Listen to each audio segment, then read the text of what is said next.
Hello, this is Greg Allison Green Griggs coming to you today on 26 April 22. This video, though, will be aired on 27 April 22. Time on deck presently is 20:07 hours Central Daylight Time. And my friends, you know I have been long involved in the power grid defense community. In my last power grid defense conference, I had David Womick, a producer, come who wanted to do a documentary on power grid issues, on trying to get our grid hardened. And so he's doing a documentary called the Black Sky Event. Now you can check it out at theblackskyevent.com. There is a trailer there. And so we're going to talk about this. He's doing excellent work. He's fighting the good cause to help us get our power grid hardened. So please check that out. I bring this to you as part of my power grid defense series, and part of the my eyes wide open, head on the swivel, series of just keeping you aware of what you need to be aware of.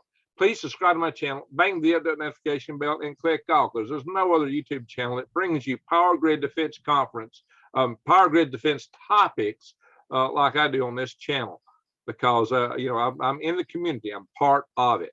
And by the way, guys, if the grid does go down, you need to take care of yourself and your family. You won't have stores to go to anymore. So what you got is what you got. I always tell you to grow a garden and get the big box stores and get the bulk stuff while you can.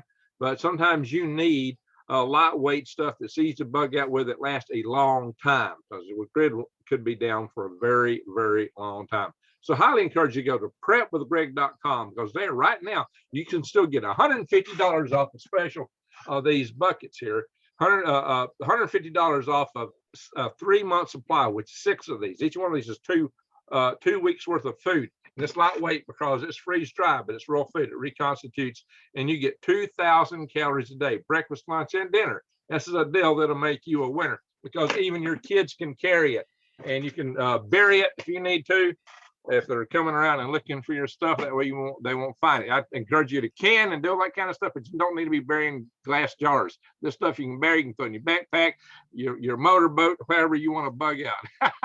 So my friends, today I'm bringing you David Womick. And David is doing a great work. He's a producer, and he's decided to devote his time, and he's doing this out of his own pocket right now, to the cause of getting our grid hardened. So David, thank you so much for what you do. Tell us about your series of Black Sky Event. How many are you going to come out with? How will they be presented to the public? How do we find them? Well, hey Greg, thanks for having me on again.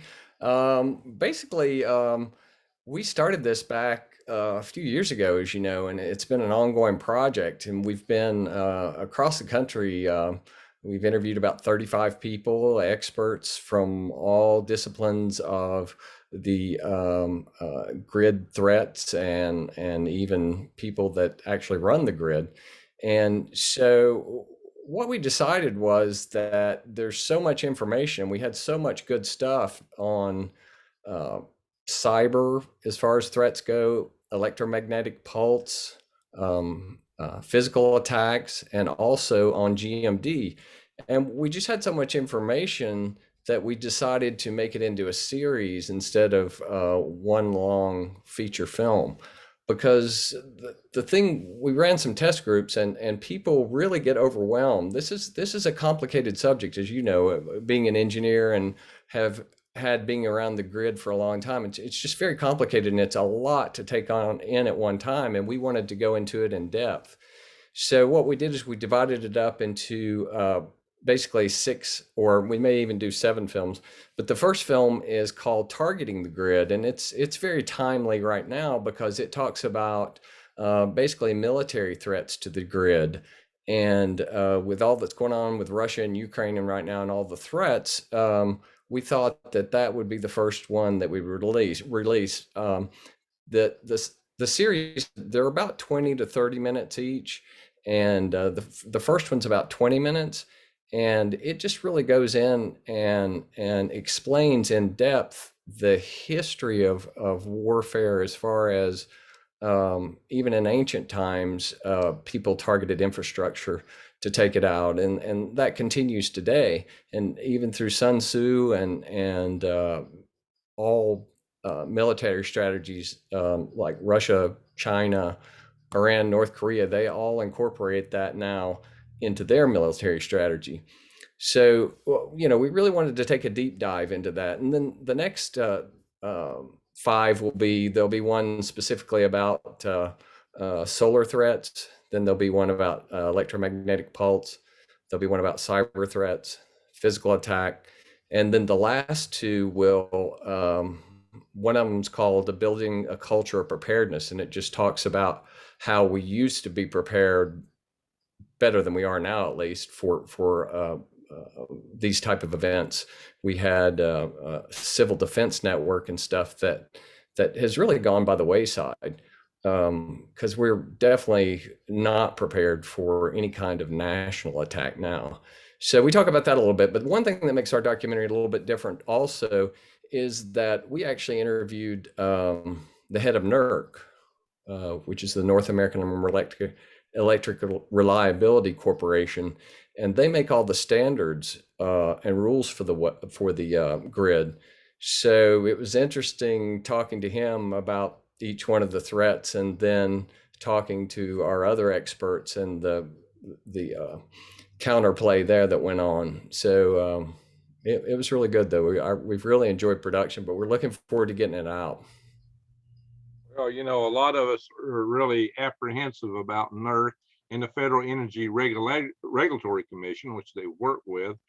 They're kind of hand in glove, and NERC is an industry organization that actually gets to propose all the standards to the government side, and government just rubber stamps them. So it's a really strange relationship they have, and a lot of us are very skeptical of that, to say the least, as you probably discovered from your interviews. Yeah, it was very interesting. I mean, especially when you get into specifics with some of the leaders that we talked to, I mean, it's not like they don't do anything, but they never do enough so that we're actually really protected. And they're so overwhelmed by cyber and the attacks they get daily that they really aren't even focused on the most dangerous parts of cyber attacks now. So it's a real problem. I sure don't sleep any better since I have been doing this for the last few years. It's I thought I would get into it and go, oh well, yeah, we're pretty well protected, but we're not at all. Exactly. That's what prompted me to run 2 power grid defense conferences and spend so much of my personal Yeah. time and money promoting this. And I know that's why you're doing it, and so many others. Most of the people that are in our organizations are volunteers. We're doing this because it's Yep. got to be done. Yes. A lot of people don't realize how much some of us are putting our own personal sweat and tears into this, and we're up against industry organizations and industry lobbyists who have huge budgets.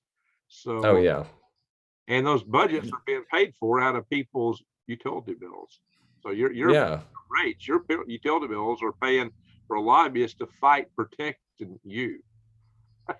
Absolutely. I mean, every year they spend over $100 million lobbying Congress and state and federal legislatures, and they're powerful. I mean, they get their way. The grid is, not only is it hard to protect, but it's really a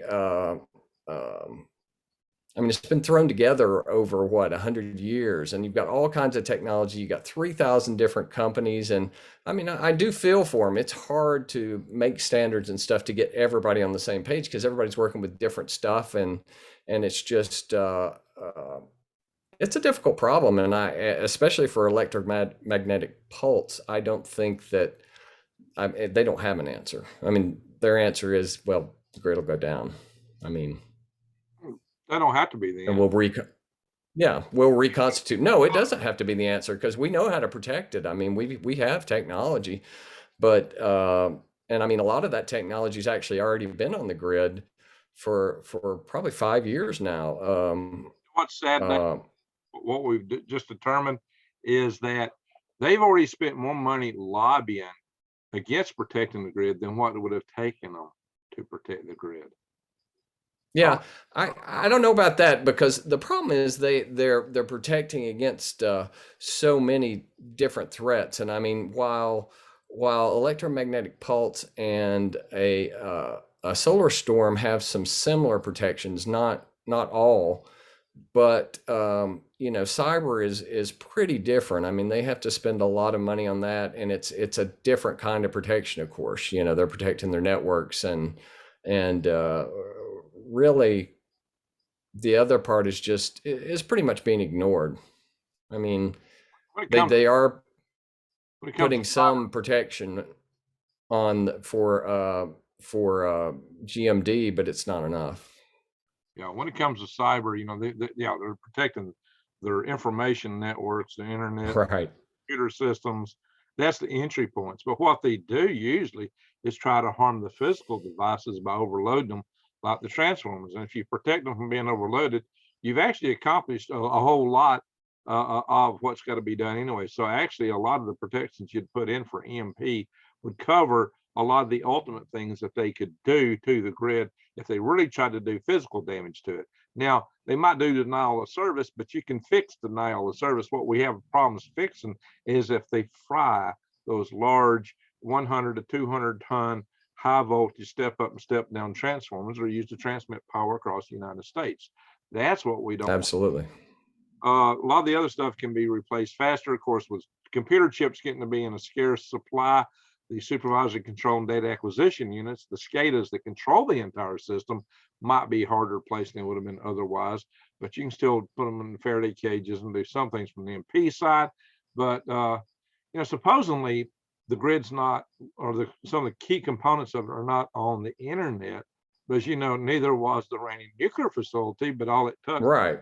memory stick being placed in, and somebody did what? They caused those centrifuges to spin up. So again, they did physical damage to controls, causing those centrifuges to spin so fast it damaged them. So we still worry about the physical damage, but Right. Well, I mean, they've known about that forever. I mean, they did the Aurora test, I believe, in 2007, and then it accidentally got leaked by a Department of Homeland Security, I think in 2000. I'm not sure on this day. I think it was 2014.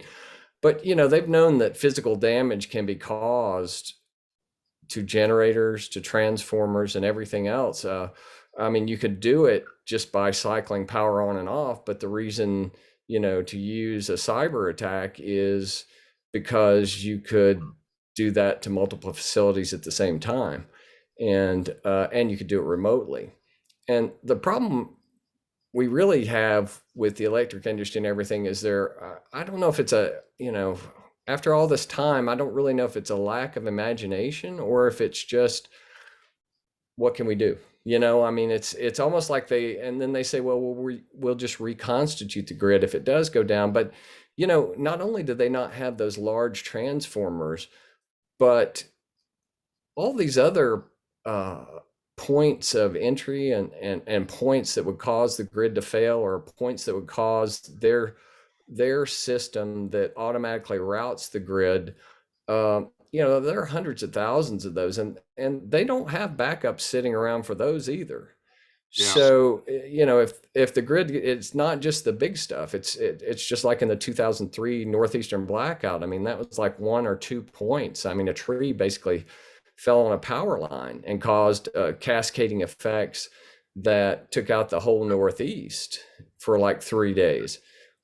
That's one tree. I mean, an EMP is going to cause tens of thousands of points of failure. So how, and then damage to the large transformers, which are made in Germany and South Korea mostly, and it take a year and a half because they're all specially made. How would you even get them over here?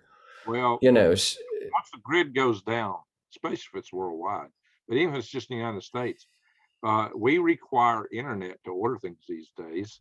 oh yeah, Things are brought over in trucks or ships or trains that all require diesel fuel generally, which has to be pumped by what? Electricity. The money that you buy it with comes, is in a bank account in electricity. Your bank deposits are maintained on computers, and they operate on what? Not smoke. All right. Well, and also to bring the grid back up, you not only need all the parts, you need to be able to communicate. Because if you can't communicate, I mean, starting up the grid is not just like going out and turning up, the power plants on. They all have to be balanced, and the power has to be used. Because when that power is generated, I mean, it's used. And so uh, it's you have to balance that. So you can't just start everything up willy-nilly. You have to be able to communicate with each other, and unfortunately a cyber attack that takes the grid down would also take down all the communication systems, and along with all the other infrastructure. There's 16 different infrastructures, and the grid is the only one that'll take down all the rest of them if they take it out. So that's why they would target the grid. Exactly, and it's easy. It's the easiest one to hit. Yep. There's too many ways to hit it. That's the problem. It's yeah, and they would use a combined attack. They wouldn't, in the scenarios that NERC and the electric utilities use, they love to use like one scenario, say like, oh, if they popped one EMP in the middle of the country, it really wouldn't do. Well, they're not going to do that. They're going to cyber attack you. They're going to pop multiple EMPs. Any general who's fighting a war and is fighting us and is to that point is going to be fighting to win. They're not going to be fighting to piss us off by popping an EMP off, and they're going to try to shut down everything if they get to that point. The commander of the Iranian Revolutionary Guard was told that, and it came from the United States news source that that we discovered that we had 9 critical substations that could take down the entire national grid. When somebody brought this news to him, like, I was like, I guess this is all we got to do. He said, I've got sleeper cells in the United States. We've already got 20 of them targeted. So. Oh yeah. Yeah. And I mean, they did do grid security. Now, I was out at Medcalf. I went out there and filmed, and that's where in 2014 they actually had a physical attack at Medcalf, and that was it wasn't just a bunch of yahoos out there shooting. They were shooting AK-47s. They had positions, and it was very organized. They were trying to figure out. I think they were actually trying to take out the grid to Silicon Valley, but then they were also trying to figure out if they could do it with small weapons. Well, fast forward to now, and you not only have weapons, and they've on a lot of these big substations, they do have some security around it, but it's really inadequate because the SIP standards, which is the standards that NERC passes on, are minimal. And so one thing we did in the documentary is we interviewed a red team, a president of a company from a red team. And what they do is they go in, the power companies actually hire them to go in and try to break into their substations and stuff. And you'll have to watch the documentary, but what he says is I'll just say it's not very encouraging at all. It's pretty scary how easily they were able to access a lot of those things. And now you not only have the physical attack, but think about the new technology that's coming in, like drones. How do you protect a substation against drones? I mean, readily available. Yeah. Wire across the positive and negative lines. They short. Bang! You're fried. That's it. Yeah. What I said. It's too easy. There's so many ways. It's too wire cutters and drills, for Pete's sake. It's just too easy. But the guys that hit the Metcalf station actually thwarted all the security systems there. They knew what they were, thwarted them. And I understand that a SEAL team looked at that and said it looks like what they would do if they were practicing the dry run to actually take something out. And they didn't fully take it out. They did so much, but they didn't actually go the full 9 yards. So was that why? Or did they know that somebody was coming? But nobody ever figured out who did it. But what the curious thing about that is, you talked about a multi-pronged approach. The day that event took place, which I believe was April 13th, 2016, or April 16th, 2013. I get the 16s and 13s mixed up, kind of I'm dyslexic on that one. I think it was in 2014, if I'm not, wasn't it? I can't remember either right offhand. Yeah, but it was right in that area. That same day was the first day that the North Korean satellite flew over Washington, D.C. Right about that time. The same exact day. And we don't know what's on board that satellite. It could be a nuclear device that could set off an EMP. We do not know what's on that satellite. My friend James Oberg is the only American aerospace engineer and writer who they ever allowed in North Korea to see to see their operation, because they wanted him to witness supposedly that they were putting a satellite, a peaceful satellite on it. But they showed him a satellite, but what they didn't show him was them installing that satellite on the bird. He saw the bird launch. He saw the satellite earlier. He said, I will not say they put that on there. In fact, he don't think they did. And the fact that they let him see it being installed made him think that they were trying to hoodwink him. So, and he's seen other evidence since then. He's not at all buying into what they're saying. So, well, yeah, and they got that technology from the Russians. I mean, the Russians for years during the Cold War had a whole plan. So it's not like it's something that they just thought up and is willy nilly. It came from the ordnal bombardment system that Russia developed, and their plan was to go over. They come up from the south because all of our defenses are in the north for nuclear missiles and stuff. So they would have a hard time shooting down anything that came from the south, the satellite. So that was their plan, and that's because most satellites go, and you're a spaceman, so you know more about this than me, but they go north to south, and this one goes south to north.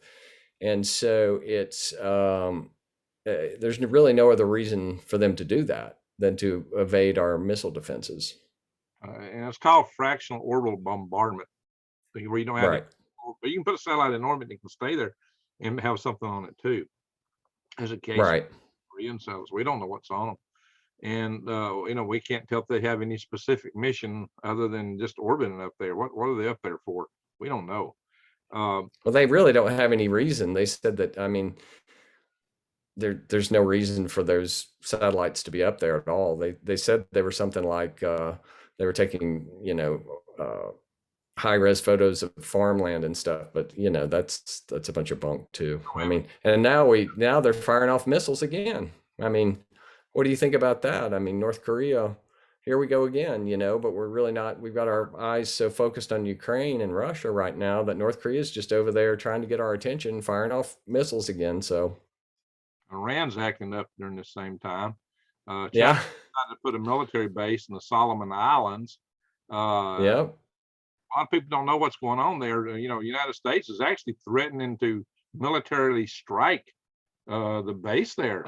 We've actually threatened them on that because, for one, the Solomon Islands was, America freed them from Solomon Islands from Japan. right.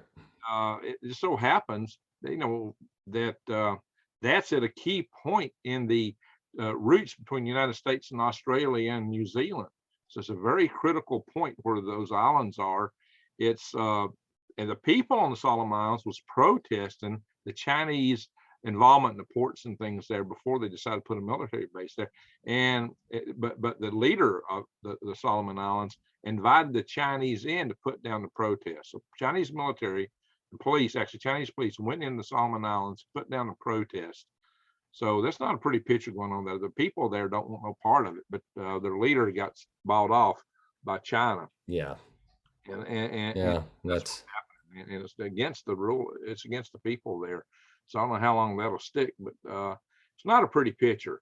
We got a lot of right now. And a lot of people just, they see bits of them right now. All they're hearing is Russia, and we got to platform. That nation that rhymes with neck pain. That's where things are happening that's got everybody's attention. But it's like, watch the birdie. While we're watching that birdie, Iran is suddenly got a lot of opportunities for things there. Look, they may be doing. There's a potential of a major war in the Mideast right now. It's really cooking. A lot of people are aware of that. So we're in the most dangerous times I've ever seen in my life. Absolutely. Well, I mean, yeah, and all it takes is one hot spot, and we get involved directly against China or Russia or any of these countries, and they really can't take us on head on with our military. So the thing that they would do is attack our infrastructure here, so that we would have to come back and take care of things here. Yeah, the common denominator against all of these people that want to take over other places is the United States. So if Yes, absolutely. they take us out, they got the world for whatever they want. So Yeah.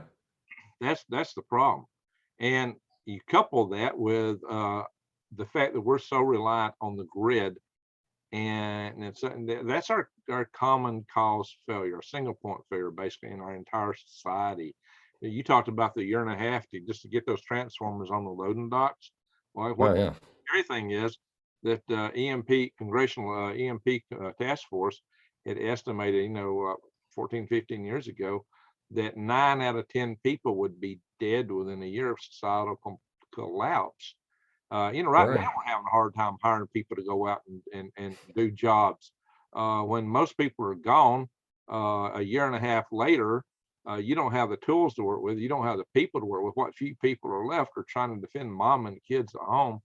I don't know how you put this Humpty Dumpty back together. Well, and now we're facing even more supply chain shortages, and with Russia and Ukraine supplying 25% of the wheat in the world, I mean that just makes our food problems even worse. And people don't understand that, well, a lot of people do, but just in time food supply. Um, I know here in Atlanta we have snow, which is it's kind of like over in Alabama. Of course, you're up in Huntsville, so you get a little more up there. But down here when we have snow, there's a skiff and the grocery stores are empty. But then the next day they're resupplied, or the next day. Well, think of that happening and no resupply coming, and think of how much food. I'm glad you're actually trying to get people to buy some freeze dried food, because that's everybody should have a few months of food, I cover because I mean that's the first thing that's going to go. I also cover gardening. I do videos about that, but I mainly Yeah. advise the people to garden in a way where they don't have to go to the store and buy supplies to use worm products, for example. You know, Yeah. there's so much you can do with. Well, and what if it happens in the winter? I mean, you're going to have to wait for your garden, so it's good to have a garden and to be able to supply, but you need a few months of food until you can grow some. And Amen. even then, Well, I'll tell you what, it's I'm going to be gonna hard. get as much as you can. Just remember, Joseph was told to stock 7 years. Yeah. How much most people can't afford that, but do what you can. That's, Videos on wild yeah. gardening, but you just you got to do as much as you can and cross your fingers and hope it's limited. We hope we don't have a nuclear winter from a full blown exchange, but right now, Yeah. you know, we're in the worst predicament we've been in since 1962, maybe worse, because it's a multipolar.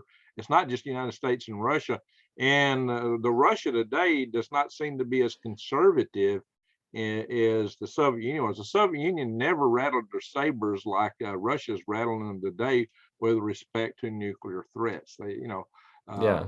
We knew it was there, but they didn't just overtly rattle their sabers like they're doing today. That's Well, you got to wonder what's Putin's mental stability is in question, and his health. I mean, what would he do if he was on his way out anyway? He's a pretty cold individual. It's kind of scary to think about what he might do.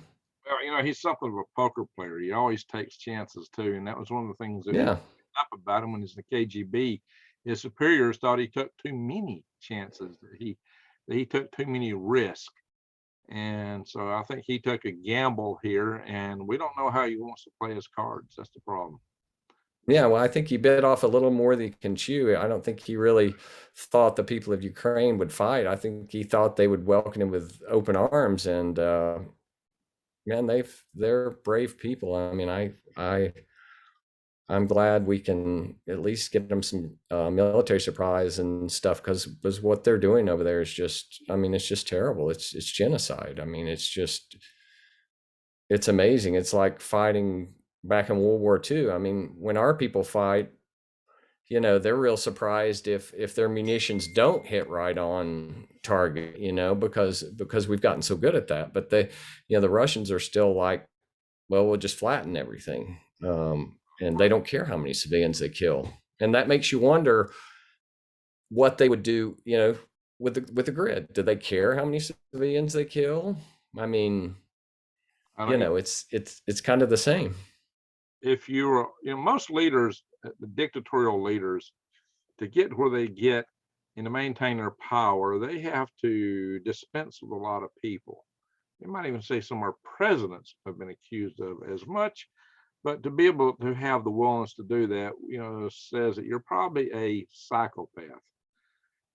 Which means what you really care about is yourself. And history has shown that's the case for dictators. The one thing they care about is staying in power. As soon as they lose their power, they lose their lives. And they don't having no empathy, they're very dangerous. Very, very dangerous individuals. Now, how much of their command structure would follow their commands to actually do the launches? In 1962, there was a torpedo man that was commanded to launch a nuclear torpedo against the United States naval ship because the guys in the submarine thought that we were trying to explode them. All we were trying to do is get them to the surface. They misunderstood it and almost launched upon us. But the one guy who actually had to launch that torpedo refused.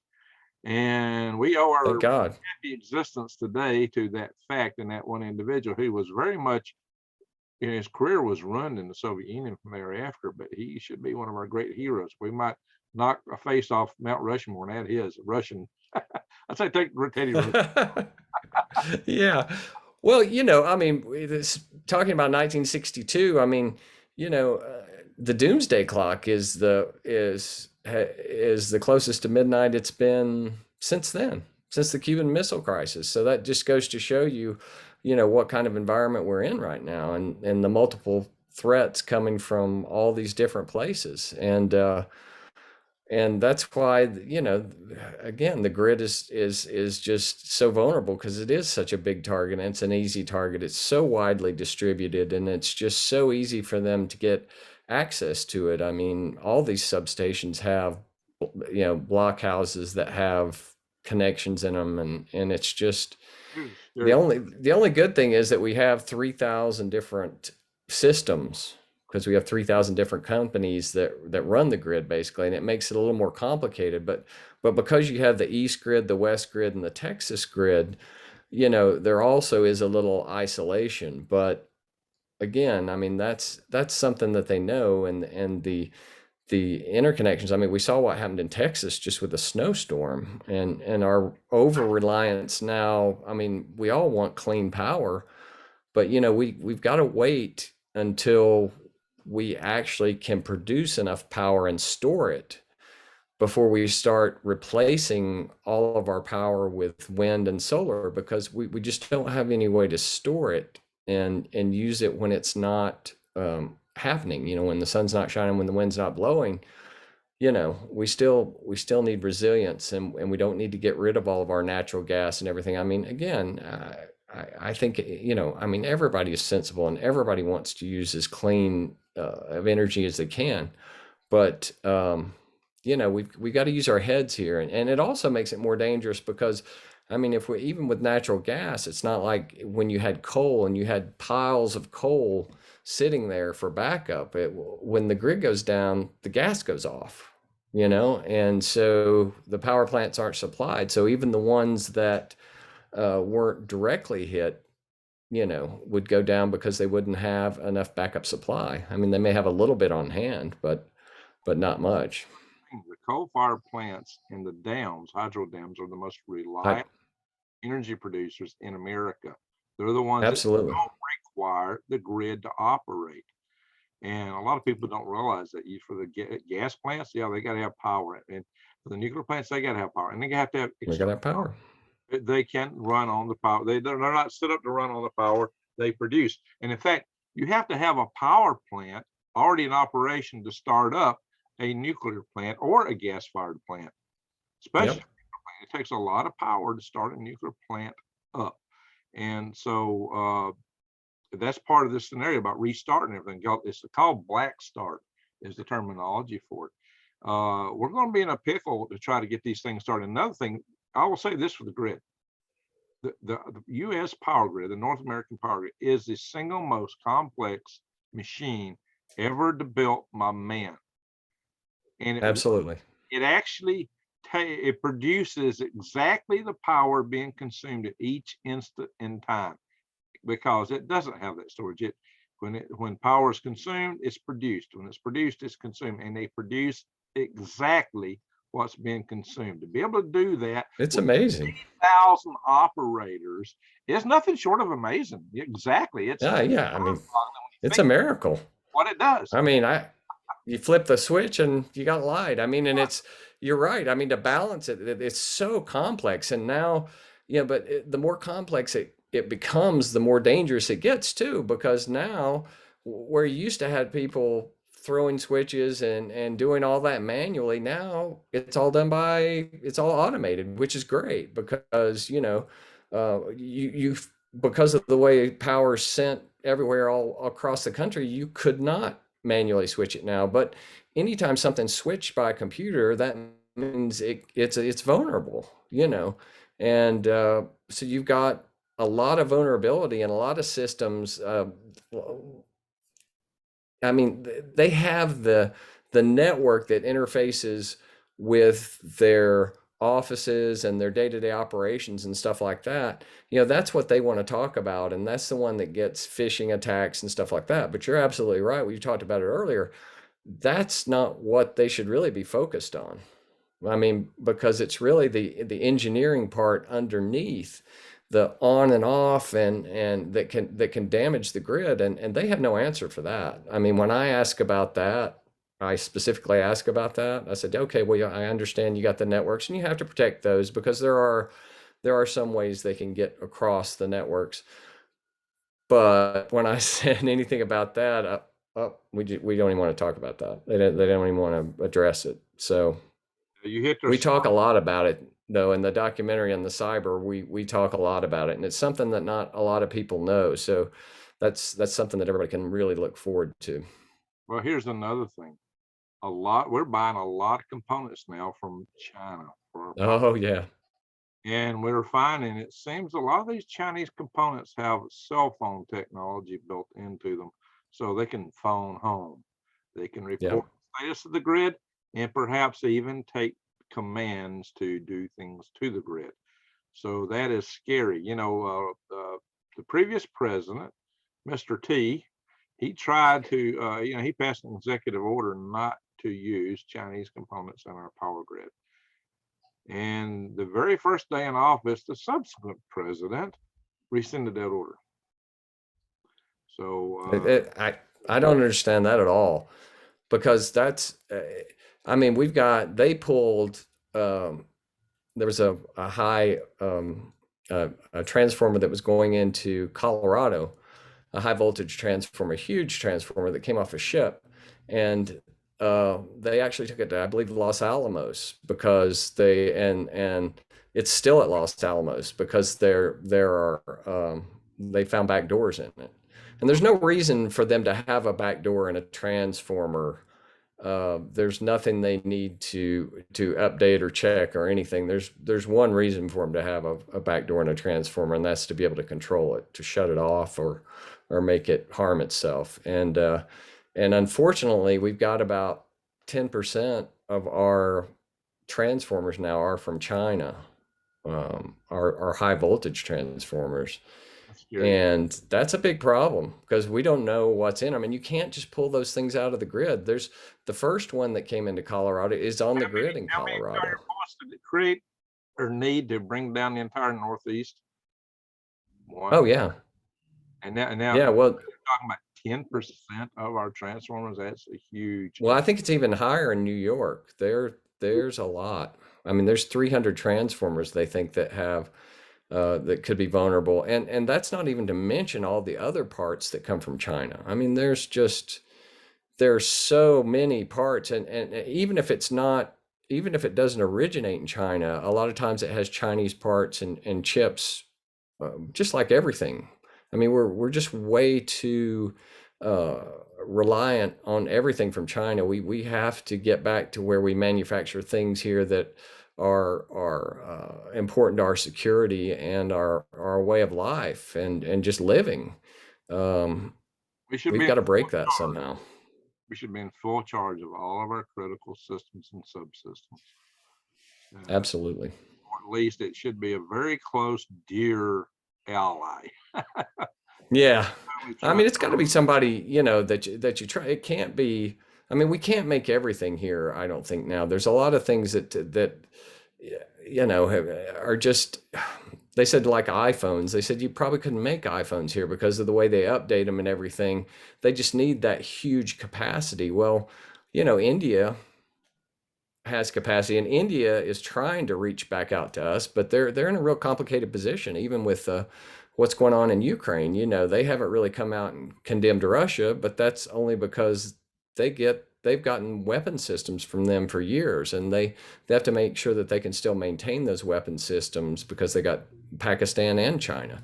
So it's a real weird mix for them. But I think they really want to start getting their arms from the West and move towards us. But that's something that takes, decades. It's not something you can do overnight. We've got foreign policy issues in the way we deal with India. We need to be a lot friendlier to India. They are the world's largest democracy. Yep. By and large, peaceful people, but they are standing up to the Chinese in our border. And Yep. they, English is their primary language. They love space. They love technology. I've got a lot of friends from India, and I've been in, I've been also in National Space Society for decades, and was the basically the chief CEO of the National Space Society at one point. And we had these conferences, and we had a lot of Indian kids coming to our conferences, our International Space Development conferences, with space colony concepts, and it was really enthusiastic or inspirational to see what these kids were doing. They're brilliant and enthusiastic for the future. They're good people. So I was very encouraged by that. I think India may be a superpower in 20, 30 years. I see both Russia and China going down. We will slip down, but maybe it's not as much. We don't have to slip down. A lot of people talk about America's going to be slipping. I don't think, if we plan correctly, we can maintain ourselves. But there's going to be other countries rising up. India, believe it or not, Nigeria may become a superpower. Now, Wow. some of these countries may be democratic and could be good friends of ours, but in some, there may be superpowers that'll rise up down the road that may pose other challenges to us, much like China and Russia today. So Well, yeah, you can see China is trying to influence with the Belt and Road Initiative. They're pouring monies into these countries, and a lot of times what they'll do is they'll make it in the form of loans, and then when they default on the loans, guess who owns the infrastructure? So they come in and take it over. But it's just like you were saying in Africa, they're trying to put some military bases there also because China doesn't really, they don't have any naval bases on the Atlantic Ocean, and they're trying to get some over on the coast of Africa now, so that they have more access if we ever got in a war with them. Most of their policy at this point is based on being the power of Asia and controlling the South China Sea and all in there. But the bigger they get, the more they'll spread out, and they're not like us. They work on a long-term plan. If you ever read the 100-Year Marathon by Michael Pillsbury, you'll see that. I mean, it's amazing. That's a very insightful book. It's been around for years, but they've got a plan and they stick to it and they work it. They're not like us. We every 3 months we want results, or every 4 years everything has to change. But they've been on a plan, for 60 years now. I mean, by 2049 they plan to replace us. That's kind of and they've had some ups and downs and everything, but that's well, their plan. state with their one child policy, and I think it's going to be their undoing. But Yeah. it'll take about 10 to 20 years for that start to really hurt them. In the meantime, they're very dangerous. So we've got Absolutely. China right now, but if we can hold off and not get into war with them for 20 to 30 years, eventually they'll kind of go away. The same thing would happen with Russia if we could avoid war. But right China's a little bit different though, because I mean, Russia, I mean, China's economic power is scary because Russia's, I think GDP is like 1.7 trillion, which is nothing. I mean, China's up around what, 14 trillion. I think we're at 24 now, now, I think roughly. China's will drop because one of their primary economic resources was cheap labor. Well, their labor is not as cheap as it was. And Yeah. you're going to see other countries become the cheap labor sources in the future. If you look at countries where they're having kids and lots of them and doing development, Nigeria is one of them. They're African nation. Huh. Philippines, the Philippines, at least they speak English there. Um, and it just depends on if they can come up with the right economic policies. Tanzania, most Americans call it Tanzania, it's pronounced wrong. It's Tanzania, is a nation that's got a lot of potential for upcoming, along with Kenya. And Tanzania and Kenya might work together. So and I've got family over in Kenya, so Hmm. there is a lot of prospects there for not today, not tomorrow, but a lot of people won't dismiss these places, but they've got a lot of potential if they can overcome certain hurdles. But that's the way it is. We all have hurdles in front of us, and right now I think this power grid is one of our chief issues. That and international policy. We've made the biggest Yeah. policy blunders you can believe in this country. We really stepped on our feet left and right. If I was another country, I wouldn't want to dance in the United States. You get your feet bludgeoned. Huh. Well, yeah.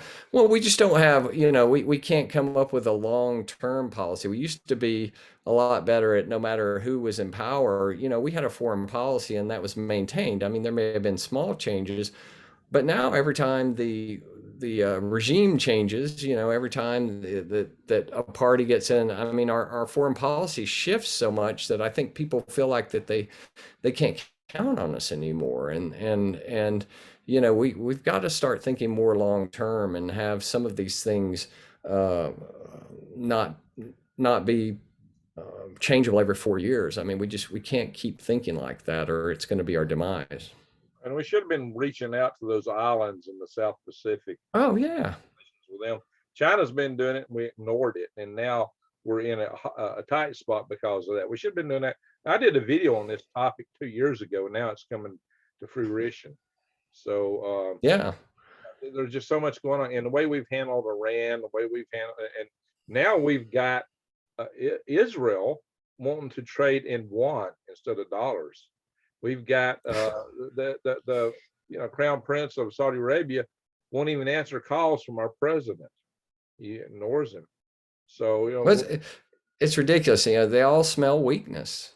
I mean, you can be nice all you want to, but if people don't fear you somewhat and at least respect you, uh, but you're in trouble in the world. got to have strength. I've always said, the bullet. Don't be the kid that the bully's going to grab the candy stick from.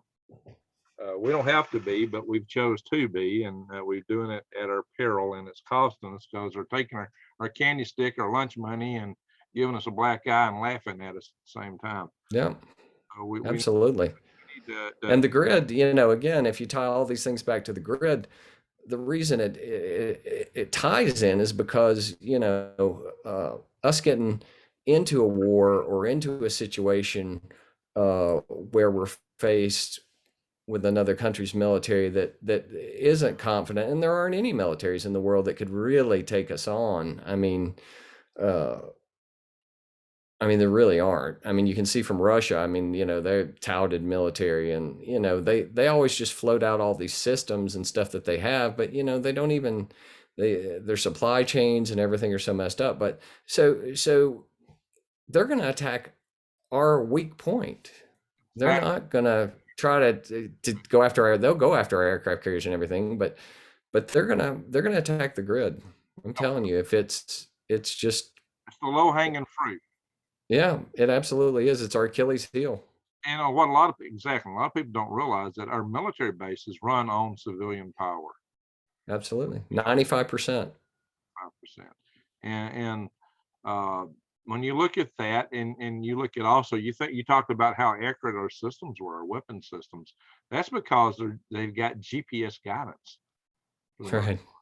And nuclear EMP. if you take the satellites out and so See, I'm an old school guy. I was in the military when Yeah. it's I still Well, Russia and China both, especially China now, have developed anti-satellite weapon systems, and China is real big into that right now.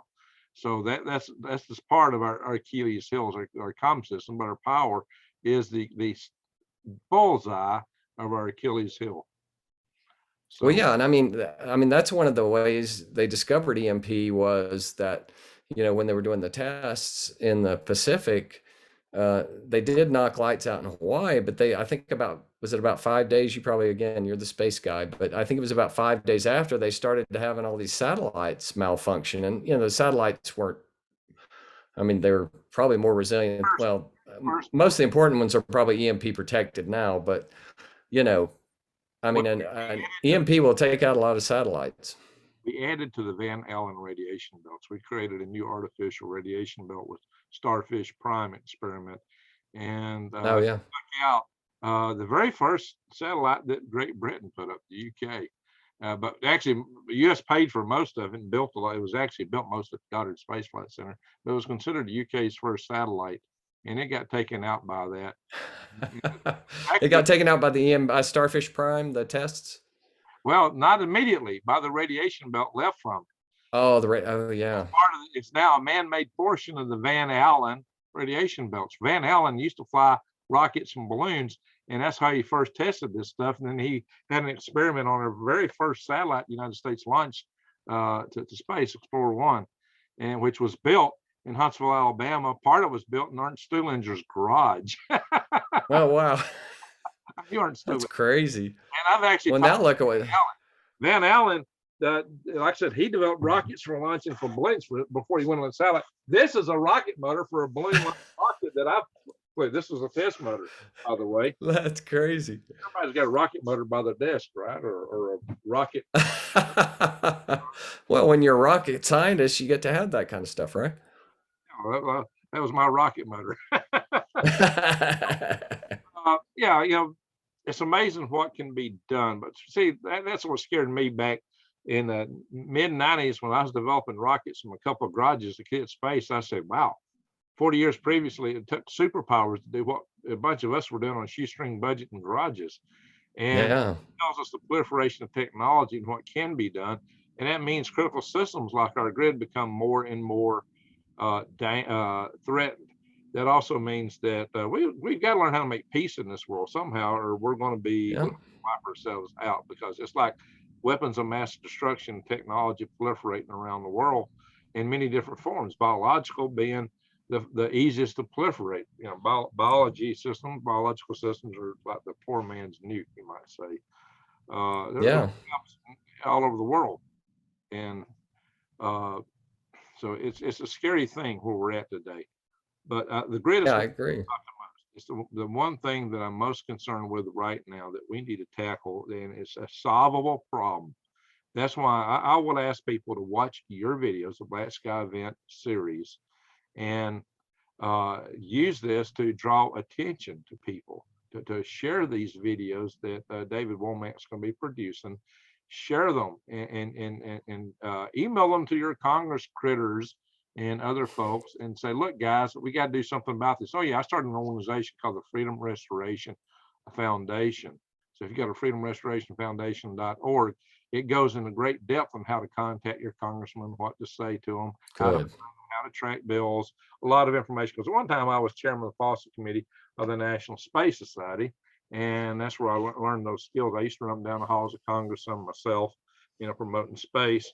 Our magazine was Ad Astra. This was an article I wrote for it back when our constellation program got canceled back. Oh, wow. Look at that. Yeah, and I've always liked to rhyme with alliteration concerning constellations, cancellation, Congress, and camels. And I tied all that together. I'm amazed that you have time to do anything. I mean, you're a busy man. I'm a busy man. I don't sleep. The older I get, the less I sleep. So, Hey, I don't take my sleep line down. I take it in the cup. There you go. A little caffeine, huh? Yeah, well, that's it. It's one of my central nutrients. I don't know. I've been accused of being a blue star in astronomy. A blue star is one that burns hot and bright, but burns out early. But hey, I'm 62 and still growing strong. I can outwork a lot of the 20-year-old guys that I hire from time to time. You know, I said, been Oh around. yeah. I'll show you how to do this. But I'm not as young as I used to be. I can't do the things I used to do in terms of jumping and running as hard as I did. I used to run 12 miles every other day or bike 20 miles, and I just, Wow. my That's impressive. my joints are not there anymore. I think probably I beat them up doing that. Yeah. Yeah, I know. I feel for you, and I feel the same. My knees, it's like poof, getting old. But yeah, I mean, I sure appreciate you having me on tonight. This has been great, and Tell people. All right, once again, go to the blackskyevent.com. There's the trailer there. Tell people how they can view your videos, how they can access them, and how they can. okay. What do you recommend to people here? So here's what we're gonna do. The first video in the series, for a limited time anyway, is going to be free for people to watch, because we want, this is kind of it's an introduction. It is focused more on military threats, but that's where we are right now, and it gives you kind of an overview of the structure and organization and everything of the grid, and it's just interesting. So we're going to get that out. So if you go to the website, there'll be a button on there, and it will probably be next week before that's actually up, because we're just finishing editing. I was editing all last couple of days. I mean, we were tweaking. You get in and you upload stuff, and then you have some people look at it, and then we have to make changes and everything, and you go through that a lot.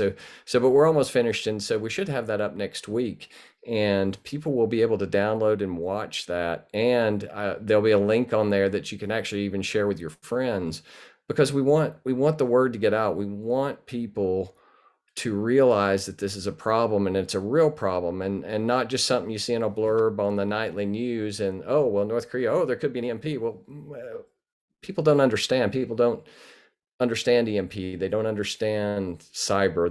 They've heard the lingo, and it just comes and goes in their mind as North Korea shoots a few missiles, or as Russia invades Ukraine, or as Iran gets nuclear weapons, or as there's a cyber attack. That's only, and then it just goes away. I mean, people don't pay attention. So we're trying to get it so that people understand that it is a huge problem, and they actually go to their congressmen and our leaders and say we want something done about this. I mean, we waste enough money. We could have, oh my God, the things we spend some money on is just incredible. I mean, we could have protected the grid 20 times over for the money we waste in this country. So We've come up with $1 trillion infrastructure bills, and never in any of these bills are we fixing it.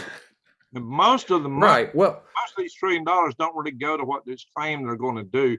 It goes to no, the supporters of the politicians that pass the bill. And usually the that's right. charge it uses this to fund the people that pay for their campaigns.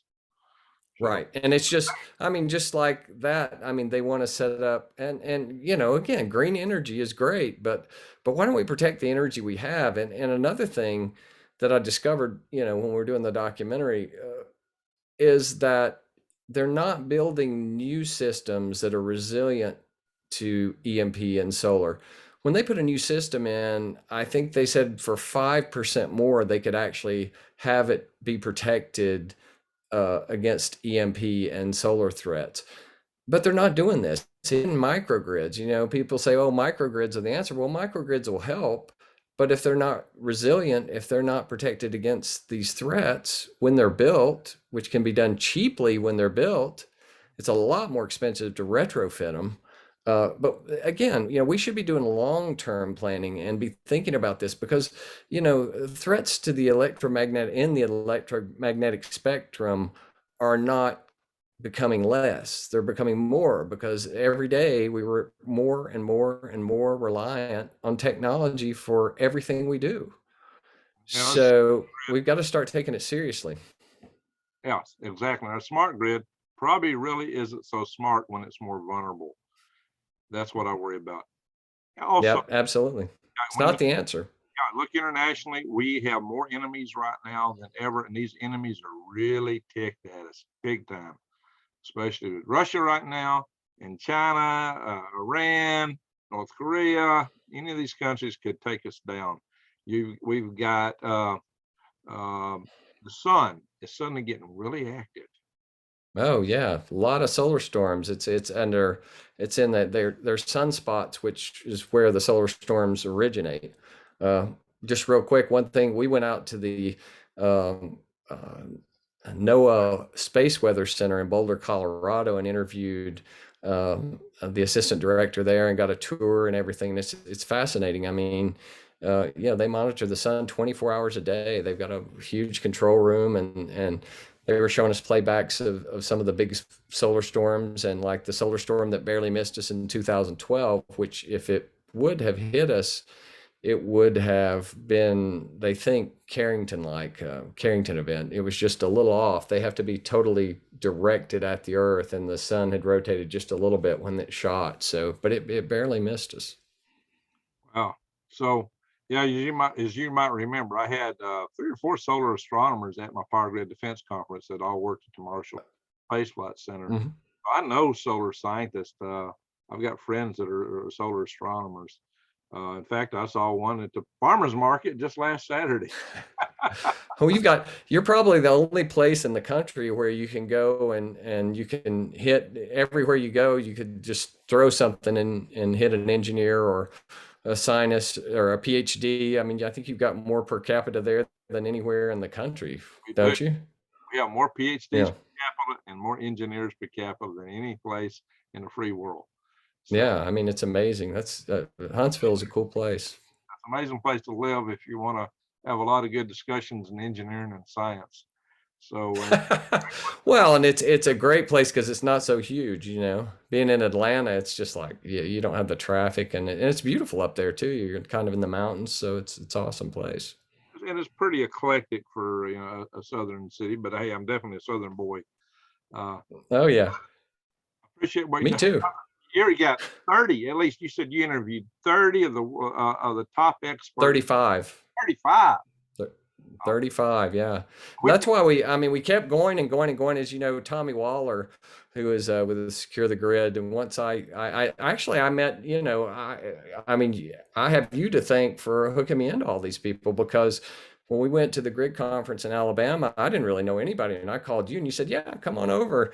And you know, there I met Tommy and Dr. Pry and a lot of other people, and have made great connections and learned so much since then. I mean, it's just so. I really do thank you for helping me get started on this, because it's not easy to make contact with all these people a lot of times, you know. we all So, appreciate what you're doing very much. So check. Oh yeah, by the way, which episode am I in? oh well, so you will be in definitely the episode, the last 2 episodes, and the last 2 episodes, and probably before that, because we're still editing like the EMP, because you're a rocket scientist and stuff. When we start talking about EMP and stuff, where I mean, you have really broad knowledge, but we try to keep everybody in their specific knowledge part. But also in the episode of culture of preparedness, you will definitely uh, be in that, and then aftermath. So those will be the 2 last ones. Is we're going to look at what would happen in each scenario, what the aftermath would be, and then in the very last one will be, you know, culture of preparedness, so that we can try to figure out together, and we're going to show, we went around and talked to a lot of people who are trying to make a difference, you know, and they got a lot going on in San Antonio and up in South Carolina. They've got some stuff going on, and you know, there's a lot of good people working really hard, and most of them are working for free to try to take care of this problem. So it's pretty amazing, and you're up against like a Goliath is a David and Goliath story, because you know the people with the money are, you know, they don't want to think long term, and you know, put some of these threats to bed. They just don't want to do it. Amen. Well, hopefully this will force their hand and make things happen, because even though they have the lobbyists, congressmen have to eventually listen to the voters. And that's one of the things I discovered when I sent people who were truckers and housewives and from various fields across the spectrum as citizens to the halls of Congress. The congressman took note. They said, "What? You're not a lobbyist? Why, you're here and you're doing this out of your own pocket?" And they were fascinated. They would sit on their chairs and listen.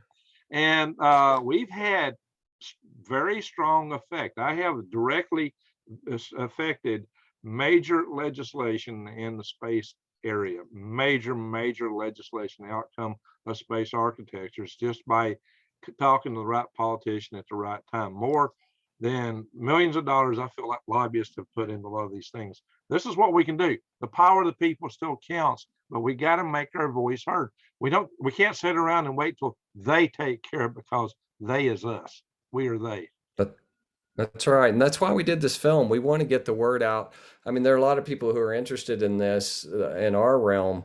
And, but the general public, when I speak to anybody, my relatives, friends, anybody, they just kind of go,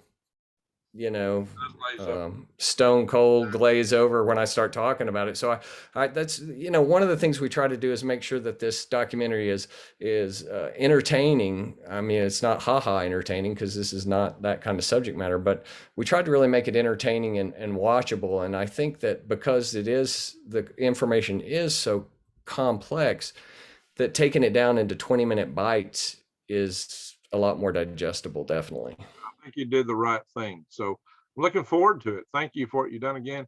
You're giving Well, thank you, Greg. You're going to give the people the tools to, one, understand this, and then two, do something about it. So, amen.